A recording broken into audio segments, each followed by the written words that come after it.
Welcome everyone, glad to have you joining us. We'll be getting started in just a couple minutes.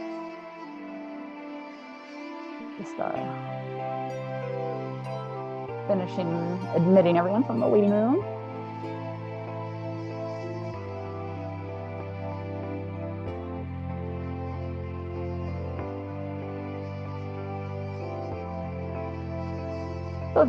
Welcome everyone. If you haven't been with us before, we'd love it if you want to introduce yourself in the chat. Let us know where you're from. It's always nice to see where everyone is from. And if you're here for work-related reasons, we always enjoy hearing where everyone works. And don't worry, this is not a meditation class. Yes, we will explain the fish. If you've been with us before, you might know what the fish are. You have an explanation for the fish. There's the explanation for everything. Yeah. Breakthrough.org. Awesome. Washington. I see Linda, you say you're from the Tohono O'odham Nation. You're in Arizona, near me. I live in Arizona as well. Hi. Yes.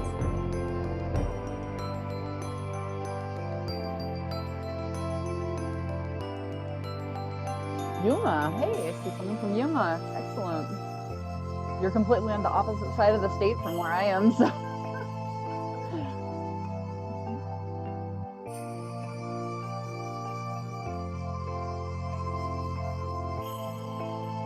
All right. I am up in Winslow, Arizona, just east of Flagstaff. That's where I am.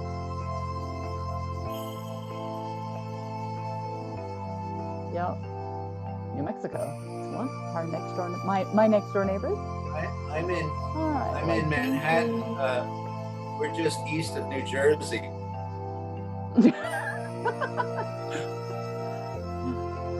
Amy from New Mexico got quite a few from the south. Across the river. Just a mile across the river. No big deal. Yeah, there's a lot of ground to cover in Arizona. One of the things I didn't realize till you go back east, you can, cross 3 state lines in an hour, and in Arizona you can travel 8 hours and you're still in Arizona. Well, I think we're probably getting pretty close to ready. So again, everybody, we do usually ask everyone if you can stay muted just for the coherence of the presentation. But we do have, if you have any questions, feel free to put them in the chat. If we see urgent ones pop up, I'll interrupt Michael and we can address it at the time. And if not, we try to keep track of anything to address at the end. But if you have something that gets missed, you can always unmute yourself at the end and ask any questions that you have. We do have a survey that we put up so that anybody can get feedback or any other questions towards the end. But if anyone, and we are going to try to put it up here in a few minutes. So if anyone does have to leave early, that way you can send your survey in and ask any questions or get any feedback back to us if you do have to leave early. But otherwise, hopefully you can stay all the way through to the end so we can chat afterwards. So let's see, I think we got one person in, and then I think we're just about ready to go. So for a minute here, I'll turn it over to Michael. He's our director, and he's going to be doing the presentation tonight. So go for it, Michael. Okay. I have a couple questions. We see some fish here for those of you who arrived in time to see them swimming along. Can we say that fish generally get along, schools of fish? How about flocks of birds? How do they communicate with each other? Is it possible for people to fly together with a clear intention to get along? It's kind of what we're going to be speaking about tonight. So is it possible for people to communicate with an underlying agreement where there's no leader and where everyone leads, just like the fish and the birds? With practice, NVC becomes a sort of telepathic signaling. Who's not tired of conflict? Life is short. We really want our last memories to be ones of conflict. So tonight we're going to talk about a communication skill set, which you are all aware of, nonviolent communication, often referred to as NVC. Would you put a Y or a yes or a no in the chat if you've heard of NVC? And if you're familiar with it, put an F.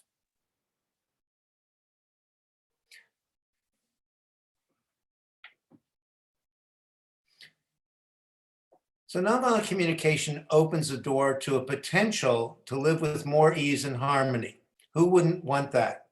Practicing NVC is a form of unlearning behaviors that have not served our well-being. Would you like to unlearn some behaviors, especially those that are knee-jerk?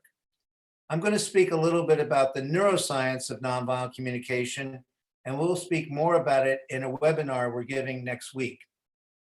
Most of my life, I've lived in what I've come to know as my past present reality. What does that mean, past present? Well, this has meant that I'm in the present, but generally influenced by my past disappointments, breakups, betrayals, heartbreaks, failures.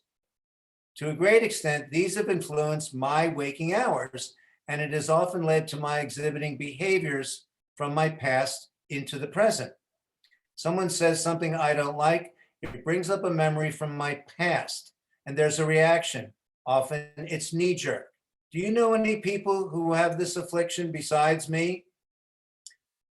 What if NVC could release me from the chains of my emotional past? The reason I speak about myself is that we don't make assumptions about anyone who is here tonight. At an early age, I didn't have any analytical facilities to process what happened when I didn't feel safe. The mind of a child is barely able to function without a tremendous amount of support from an adult caretaker. I didn't have that. A child's brain is extremely sensitive and they need a model to follow. And the adults in their life are the ones that ideally provide that. Some of us may now wish to create a different model than the one we grew up with. So NVC has been the most useful model for me. And NVC is so important in schools, and you'll see why. My conditioning from an early age was to judge, blame, and shame. These behaviors became an encoding in my subconscious system. Judging hijacked my brain into a false sense of safety and stability. It created an anxious persona, a stressed, reactive facade, often getting upset for no reason. And I became a survivalist. For those of you in education or child welfare, you may be familiar with kids like me. Nonviolent communication was a way for me to find healing, a healing from the emotional branding that I got growing up in a culture where it's about winning at all costs. In other words, survival of the fittest. With NVC and the language of this work, I've begun to go from surviving to thriving. Awesome. Just real quick, I'm going to pop in here for a second, just let everybody know in case anyone does have to leave early or anything. This is our contact info. We'll show this again at the end, but just to let you know a little bit about what we do, how it is that we reach, the public in general. We've been introducing our healthy relationships work.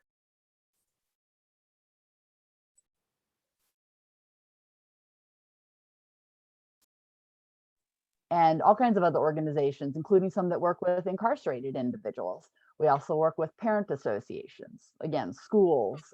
So there's all kinds of applications of this work. And after schools shut down, we actually started giving workshops for whole school districts in the New York City area. And since June, we've given remote workshops for over 450 school principals and faculty. Now, this nonviolent communication is one of the main components of our work, along with introducing trauma-informed, trauma-responsive, and trauma-aware concepts. And we'll actually be giving one of those presentations on the trauma aspect on Tuesday, February 2nd. So hopefully everybody can join us for that too. And as you can see on the screen there, in February and March, we're going to have 2 smaller groups that we're doing that is this information plus NVC trauma, empathic listening. Those are also on our Eventbrite page, just like where you probably found us here.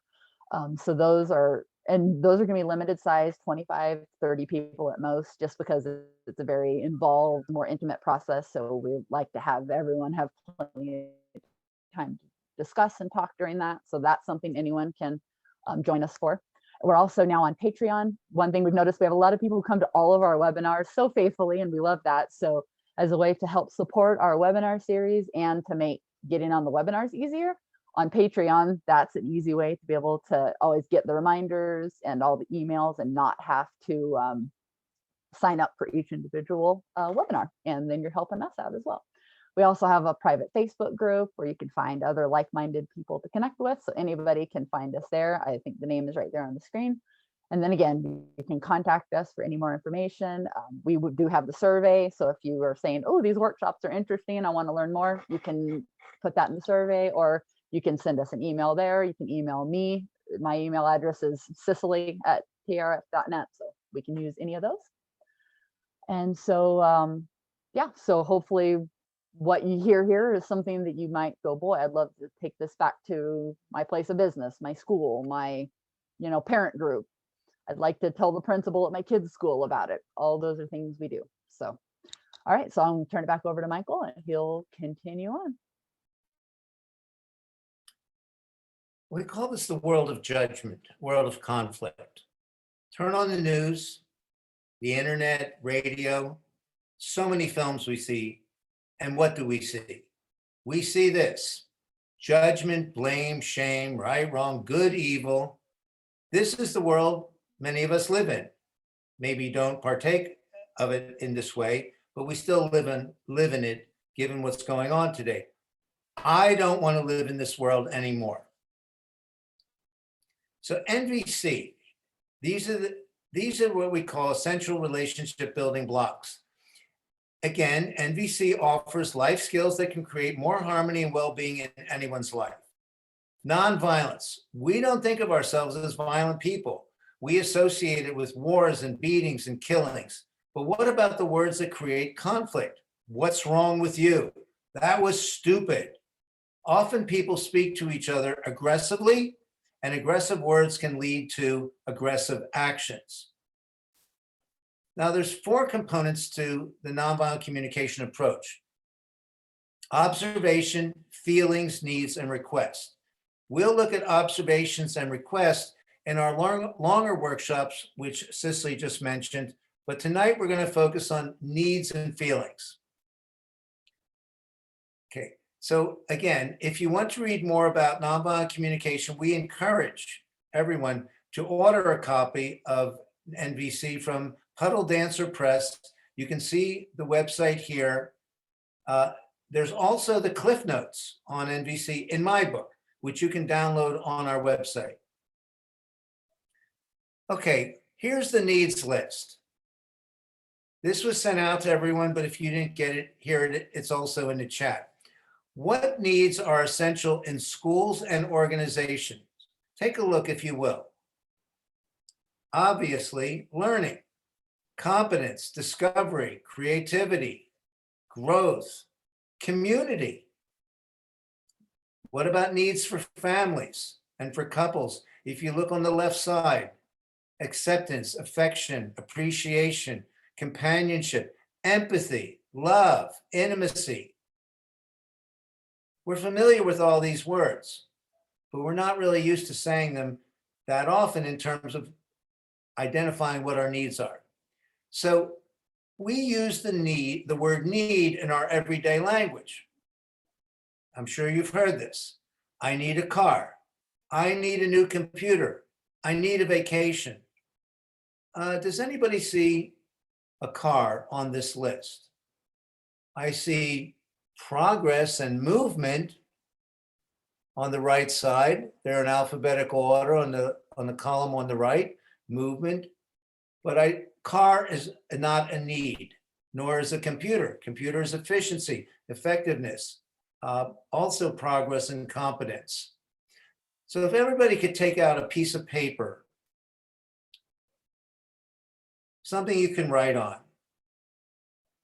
take a look at the needs list and think about, write down a few words from the needs list for why you're here tonight. Learning, growth, maybe. We often have people here from the same organization, so maybe it meets a need for community.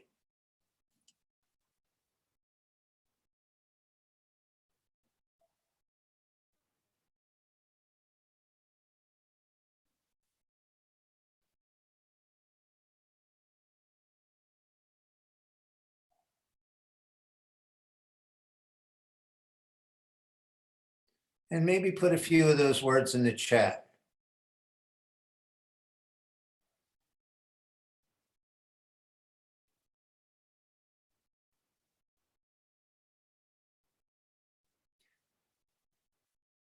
Next, on the same piece of paper, make a list of some needs that you would like to have met or that are being met in any relationship you value, family, a friend, significant other, a coworker.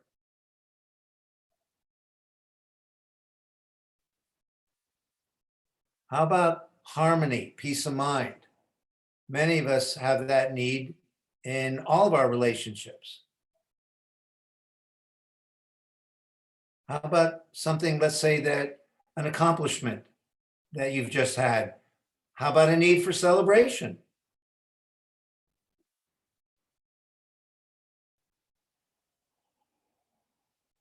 Maybe even integration on the right side at the top, to integrate this work with what you already know that's working for you, then to integrate this and have more availability of words and ways to relate that meet needs for harmony and peace of mind and closeness.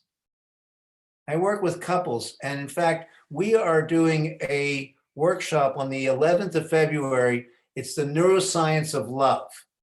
And we're going to talk about not just couple relationships, but love itself. So everyone is invited to that. That's on the 11th. And the next day we'll be doing the cohort that Cicely mentioned. Companionship, I work with couples. And how often do we use the words partnership, companionship, even friendship? These are important needs for many people in terms of their significant other. And they relate as well to other relationships. Okay, what do you call someone who doesn't have any needs? If you could put a word or two in the chat. Someone that doesn't have any needs.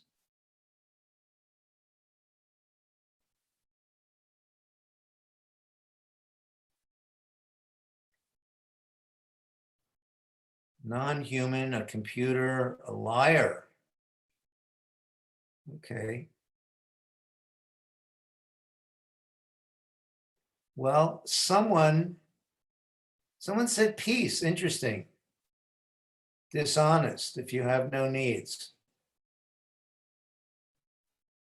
Self-sufficient. Okay. Well, a few people disconnected. Okay, right.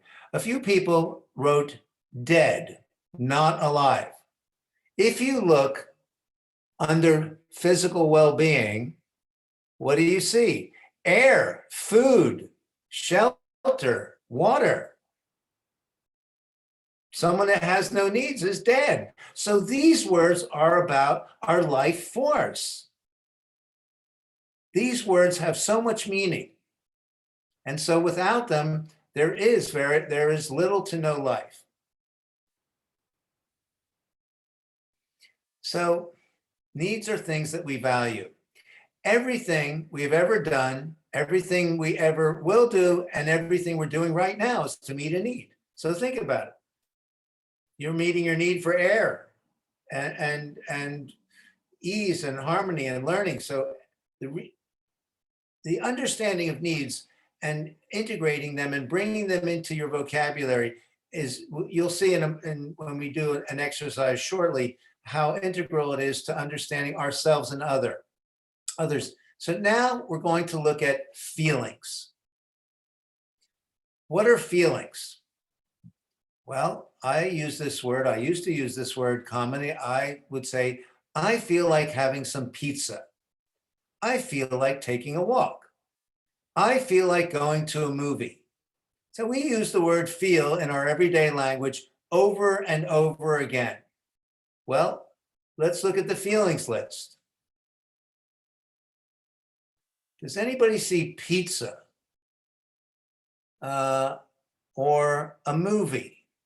Oh, well, I have a need.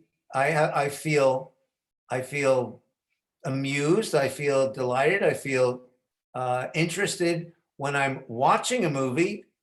I feel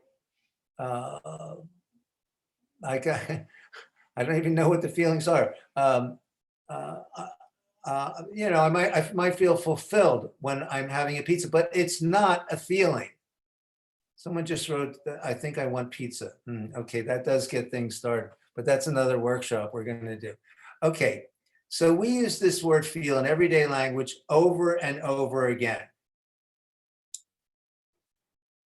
Now, we're going to do another exercise. We'll share a little bit more. Well, actually,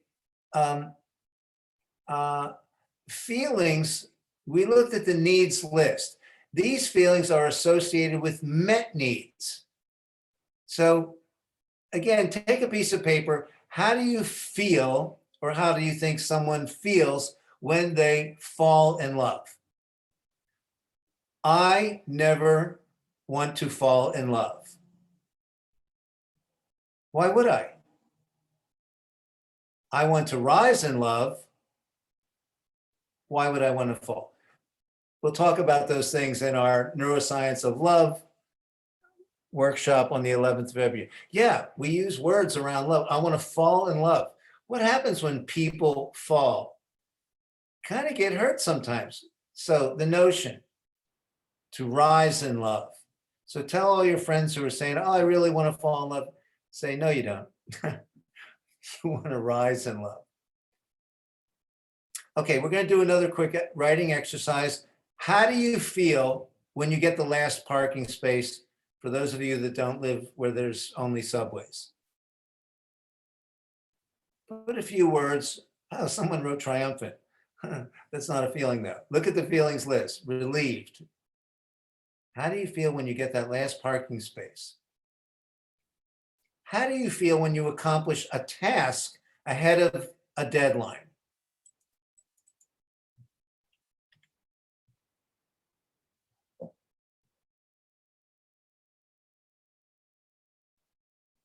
How do you feel when you're at a great concert?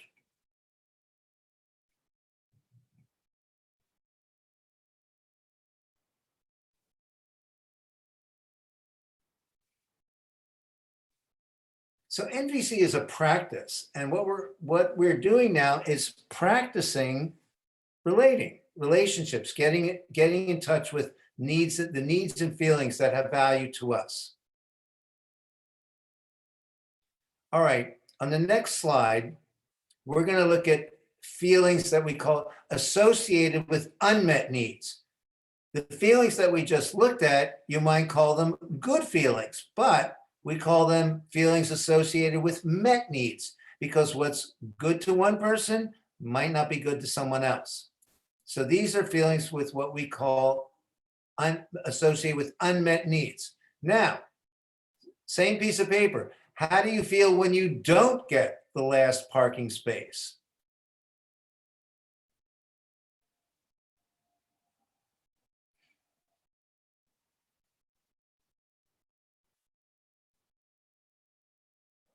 Use the list. What feelings come up when you don't get that last parking space? How do you feel when you don't accomplish a task with a deadline?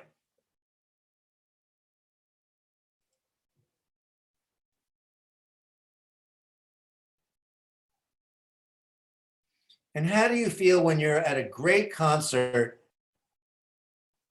and the electricity goes out and the concert ends? Upset, furious, disappointed. All right. Okay. Yes. We're building our vocabulary of needs and feelings. So now on the next slide, we're going to look at something that probably most of you who are not familiar with NVC have not heard of. Non-feelings. What is a non-feeling? Okay. How often have we heard people say, I felt abandoned when you didn't call me and everyone went to the park? I felt betrayed.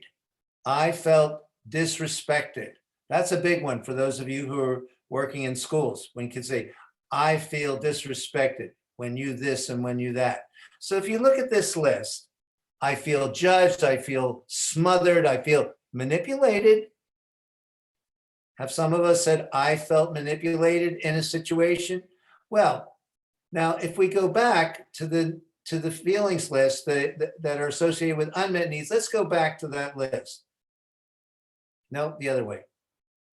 Okay, so if I say to someone, I felt disrespected by you, what am I saying to that person? You're someone who disrespects people. I feel manipulated by you. Well, these are the feelings that are really going on. This is what we help kids in school say, oh, I felt disappointed. I felt anxious. I felt upset. I felt troubled. I felt worried. I felt terrified. I felt irritated. I felt angry because I have a need for respect. Oh, now we're saying I have a need. So we're saying how you feel because you have a need for respect. I felt manipulated. I have a need for understanding, for collaboration, cooperation. So let's go back to the unmet needs list. Can everybody see how these words are blaming words? This is how we can start fights. I felt intimidated. I felt insulted when you didn't include me in the conversation. How about you felt disappointed? You felt discouraged. You felt sad because you need what? Inclusion. Now we're building a vocabulary of needs and feelings. And non-feelings, again, are a way of, they're just usually a way of creating distance. And even we use words like guilty. I feel guilty. I feel inadequate. I feel stupid. Well, those are ways of judging ourselves. I don't know about you, but I'm done judging myself. So these words help give us clarity. Okay, next we're going to go to strategies, another element of nonviolent communication. What are strategies? Well, I have a strategy for being here tonight. The strategy is to meet my need for self-expression, is to meet my need for contribution, to meet my need for purpose, to meet my need for meaning, to meet my need for community. Can you see how building a vocabulary of needs and feelings meets a need for clarity? So think about strategies. Why are we here?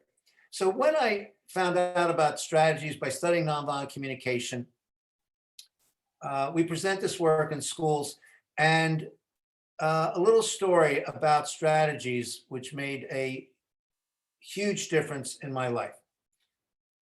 I was presenting this work to a group of 54 kids in a school in Queens, New York, and I live in a place called the East Village, which is Lower Manhattan. So to get to Queens, I have to take 3 subways. Well, the school didn't have money for the kids to give them journals, because we had the kids keeping journals about how they perceive relationships in society and how they perceive relationships personally. So I went to the 99-cent store on 14th Street, which is now gone because my neighborhood's being gentrified. That was complaint, but not really. And I bought 54 copies of 54 of these little journals.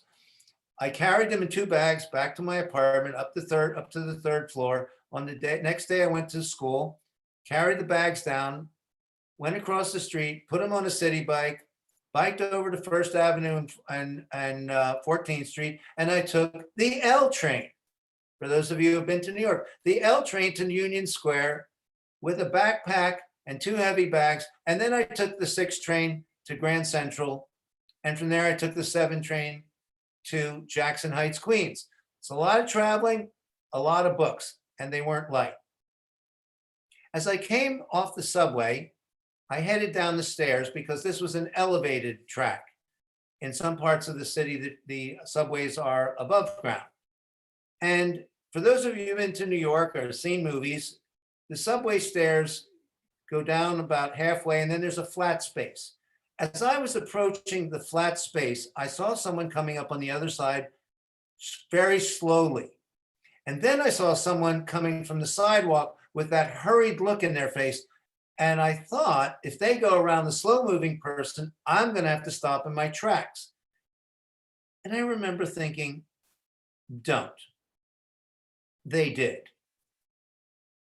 2 words came to mind when that happened: thoughtless, inconsiderate, judgment, right? I won't tell you in this webinar what thoughts would have come to mind before I started studying this work and learning about judgment, but there it came, thoughtless and inconsiderate. I continued down the steps, and as my foot touched the sidewalk, I began to think, well, what's her strategy for rushing up the subway stairs? What needs is she trying to meet? Maybe she's going to meet her Aunt Eva, who's in the hospital, who met her need for love and friendship and appreciation and care and closeness and belonging and warmth and trust. And all of these needs got met by Aunt Eva. So then I thought, well, what if she's raised funds for different services in her community? And what if she saved somebody's life who was drowning a week ago? And I began to imagine all the things that she wasn't that were my judgments. And suddenly I had an experience, and in my head, I went, I'm free. In that moment, I had a moment of freedom from judging people. And I walked the next 2 blocks to the school with those heavy bags, and I could hardly feel them. So I hope you can see that we don't have to appreciate people's strategy to meet their need, and we don't have to judge them. We just don't. And that's a big part of NVC, is that we don't appreciate people's strategy. For those of you that have a car, when someone cuts you off on the road, what do? You pull up alongside of them, roll down your window, and you yell out the window, that didn't meet my need for safety and stability.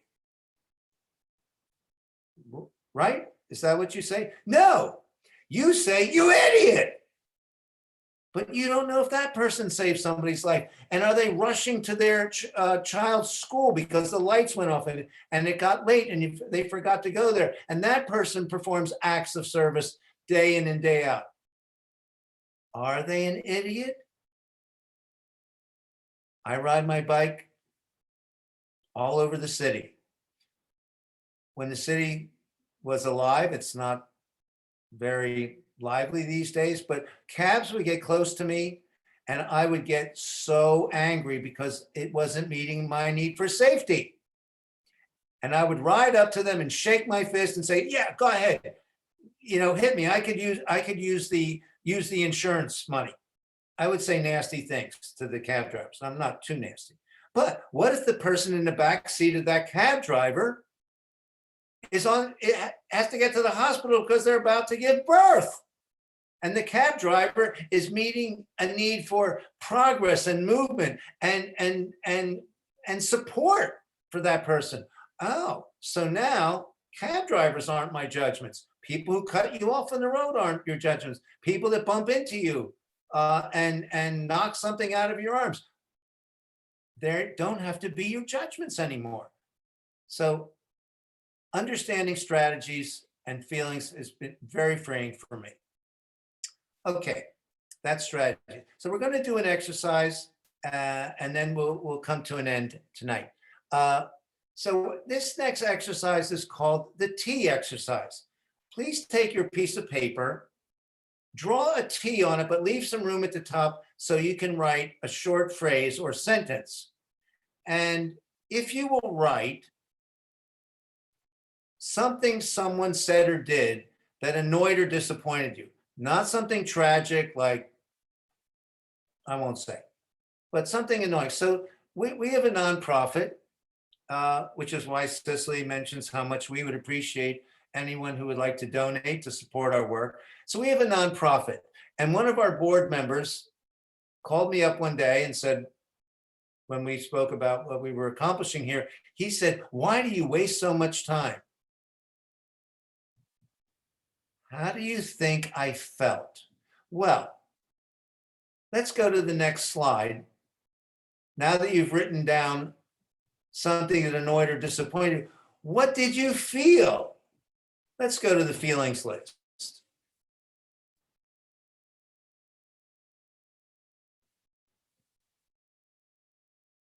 Take a few moments. What did you feel when that person said or did something that annoyed or disappointed you?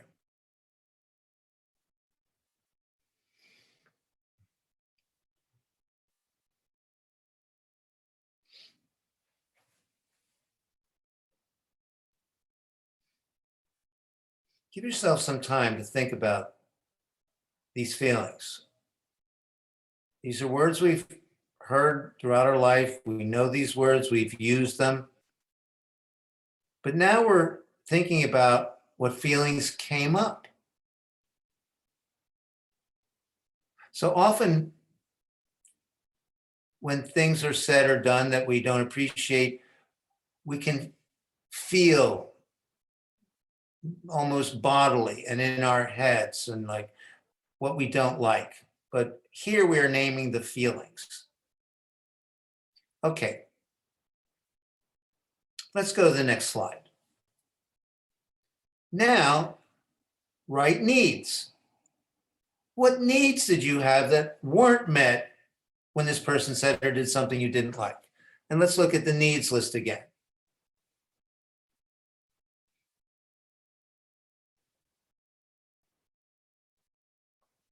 On the left column, the second one from the left, respect.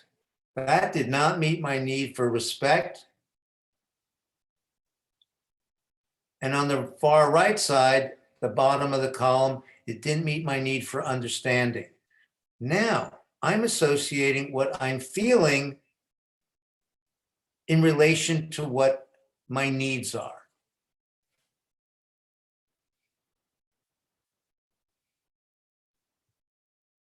On the far left, you see the need friendship. Maybe what this person said, and in fact, this person on our board of directors, I considered a friend.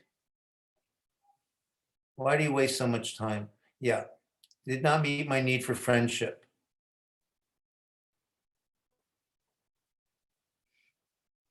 Next column to the left, going right, didn't meet my need for support. Let's take a couple more seconds and list some needs that were not met. Now, I hope this isn't getting anybody in a bad mood as they remember something that was said or disappointed you, because in a moment, it may be that your mood will change. And we're going to go to the next slide, and we're going to draw a line under it, and again, put feelings. And now, even if you never want to see this person again, they're not in your life, they're not your friend anymore, guess, this is just a guess, how do you think they were feeling? So I'm guessing that my board member was feeling disappointed, was feeling worried. I'm almost sure he was feeling frustrated. So guess, what do you think that person was feeling? when they said or did something that disappointed you?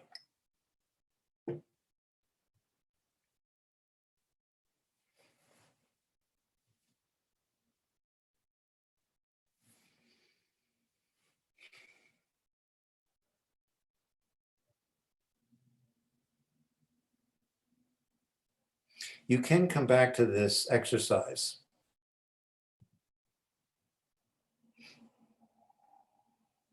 When the webinar is over.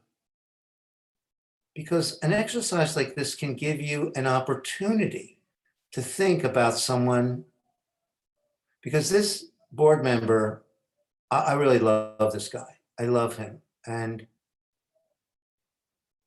he's just not around anymore. And what I remember having done this exercise is I remember what a contribution his life was to mine and my work. So let's go to the next slide and write the word needs. What needs do you think this person had, who you may never want to see again, or you don't speak to, you don't care what they feel and need? We're just guessing. Let's go to the needs list. What needs, unmet needs, did they have? Are you, or shall I say, that you imagine?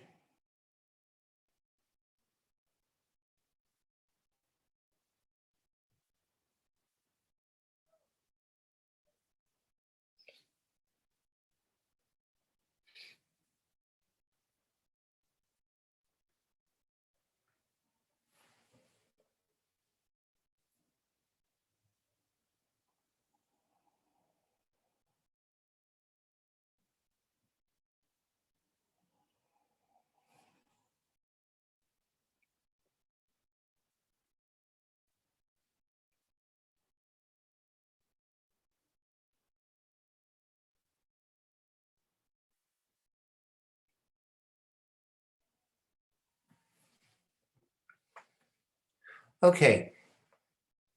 You can continue on this exercise later. You could do it with another person. It's kind of an interesting exercise to do with someone who's maybe not around anymore, as in gone from Earth plane, to think about something that they said or did, how you felt, what you needed, and how they might have felt. So having done this exercise, and let's go to the next slide, did you have a little more understanding about where this person was coming from? Like, let's say you were learning a foreign language, foreign to you today, and you learned a few words and a few sentences, and you moved along that scale of, let's say, 1 to 10 or 1 to 100. So having heard about this today, did you move on the scale of understanding a little bit about this person? 5%, 20%. Maybe it was more, 50, 70%. So this exercise allows for understanding, meeting a need for understanding. So this is the world I want to live in. I want to live in a world of people with needs and feelings and strategies, and whose strategies I sometimes don't appreciate. It's very exhausting to live in blame, shame, should, shouldn't, right, wrong, good, evil. We've just gone through a period, and I think the whole world is going through it in just about every country you can imagine, of a lot of what you see on the outside of the globe. And it can be very stressful. So we really believe in human potential, and that NVC is an element of that potential. So now you have a sense of NVC. There's a lot more to it. We're going to go into it in depth on the 12th when we do our cohort. And you can put these skills into practice with people in your life, and you can do it starting right now, because humans are a marvel of adaptability and change. And judgment is an addiction. Making a person wrong is a survival mechanism. Learning NVC is like crossing a river. It's a practice of liberation, liberation from conditioning. And with NVC, one can really design a new destiny for themselves. And non-judgment invites us into the generous present moment. It creates a new mind and designs a new destiny. And we can literally create a new identity by taking attention off what's wrong with others. It's a simple practice, as we did here. So in this work, there is the potential for us to break free from the chains of judgment, blame, and shame, all connected to our emotional past. And there's a potential for all of us to develop genius minds. And NVC is a path to that. So thank you, everyone who stayed till the end, which is virtually everybody. We really appreciate it. And look forward to seeing you more. And it is our great good hope that you apply this work to your life and the people in your life and meet your need for harmony and peace of mind. Yes, thank you, Michael. And thank you, everybody, yes, for joining us. We will have time to open up for, questions and discussion. We love to hear what everyone has to say and what they're thinking of after all of this. Again, Alex just put the survey into the chat. So if you have to take off, please do that before you go. And also, like we're saying, if you're interested in having a workshop like this, just expanded for your organization, you can join us. There goes my cat. You can ask about that and any feedback you have. On the next slide, we are showing our upcoming webinars. A couple people are asking about the one next week, and then the Neuroscience of Love is on the 11th. So both of those you can still sign up for. I was seeing Lynn, you're asking about saying you had to sign up for a waiting list for the cohort in February or March. You shouldn't have to. There should be plenty of tickets left for both of them.